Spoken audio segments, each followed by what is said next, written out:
Every time you scroll your phone, something unusual happens inside your brain. A system designed by engineers competes for your attention, and it is winning. Right now, the average human attention span is estimated at 8 seconds.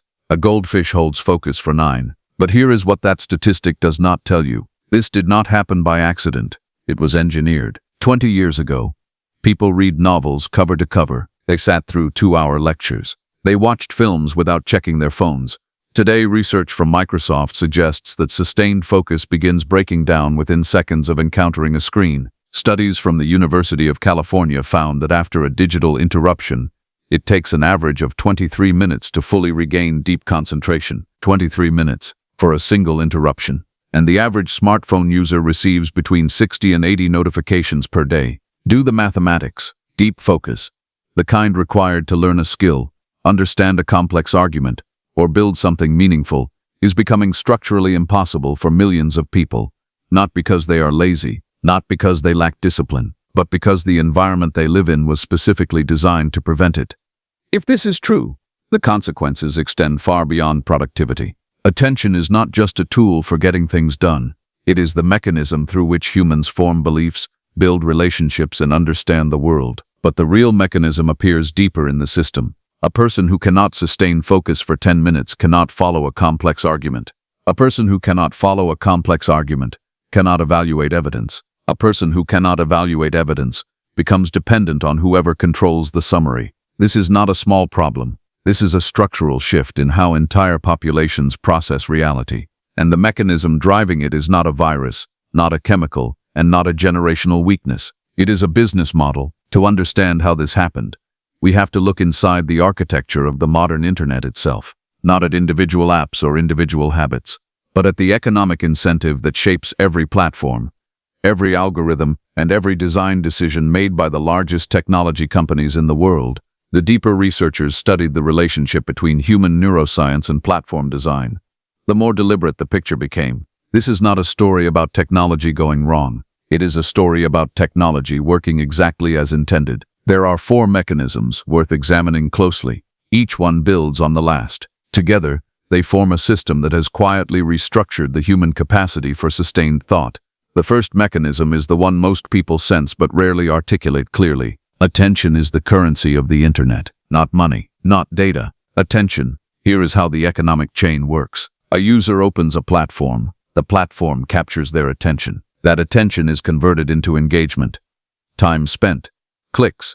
Scrolls. Reactions. Engagement is then sold to advertisers. Advertisers pay for one thing: time inside a human mind. The longer a platform holds your attention, the more money it generates. This is not a side effect of the business model. It is the business model. YouTube, TikTok, Meta platforms, and every major social network compete for one finite resource: the hours in a human day. And because the supply of human attention is fixed, the competition for it is absolute. Every design decision, the autoplay feature, the infinite scroll, the notification badge exists to capture more of that resource. The platform does not sell content. It sells your attention to the highest bidder. But capturing attention requires more than good content. It requires a neurological hook. This is where the science becomes uncomfortable.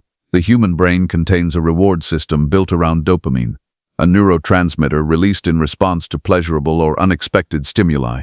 Dopamine does not just make you feel good. It drives seeking behavior. It compels the brain to search for the next reward. Platform designers discovered something critical about this system.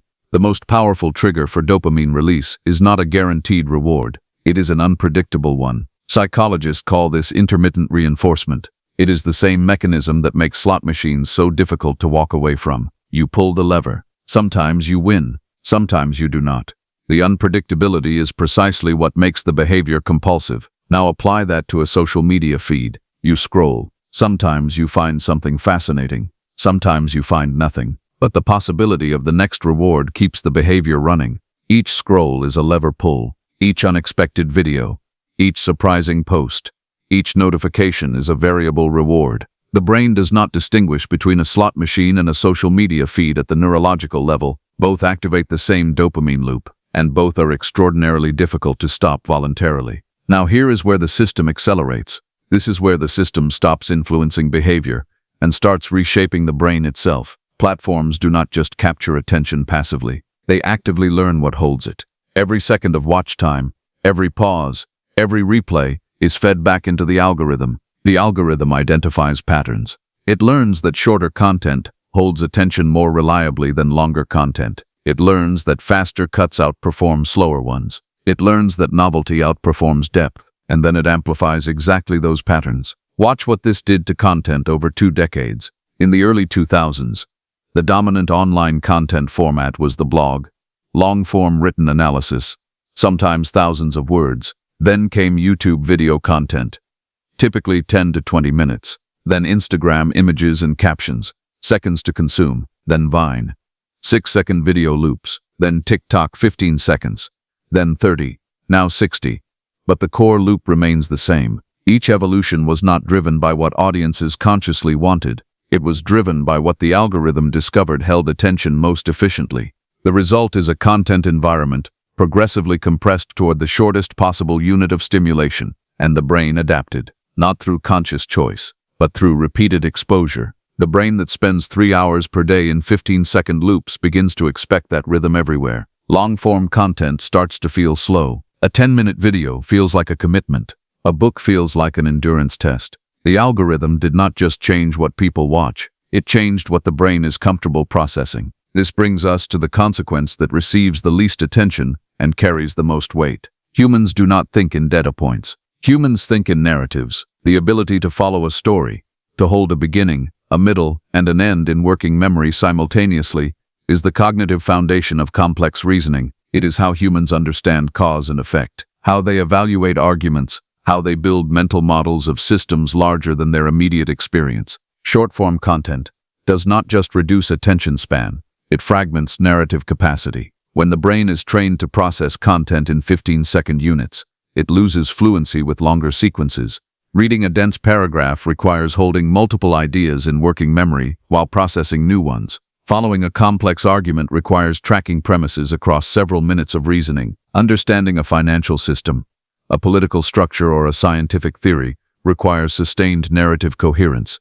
If the mind cannot follow a story, it cannot understand a system. And a population that cannot understand systems becomes dependent on whoever provides the simplest summary. This is not a metaphor. Neuroscience research on working memory consistently shows that the capacity to hold and manipulate information degrades with disuse, like a muscle that atrophies without exercise.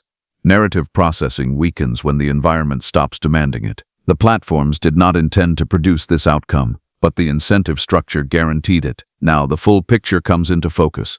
Attention became a commodity. Dopamine engineering made capturing it neurologically compulsive. Algorithmic optimization compressed content toward the shortest effective stimulus, and repeated exposure gradually restructured the brain's tolerance for sustained thought.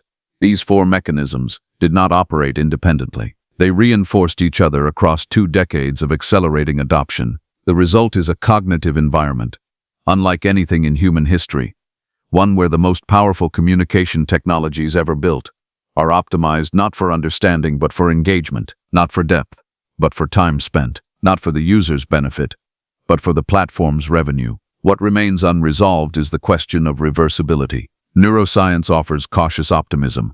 The brain retains plasticity throughout life. The same mechanism that allowed it to adapt toward shorter attention can, under the right conditions, adapt back toward longer focus. But that recovery does not happen passively. It requires deliberate reconstruction. 3 principles emerge from the research on attention recovery.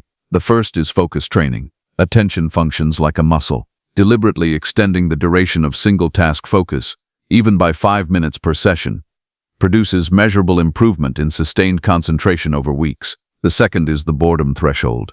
Research in cognitive science consistently shows that creative and analytical thinking emerge not during stimulation but after it. Boredom is not a problem to be solved with a phone. It is the incubation period the brain requires to consolidate information and generate original thought.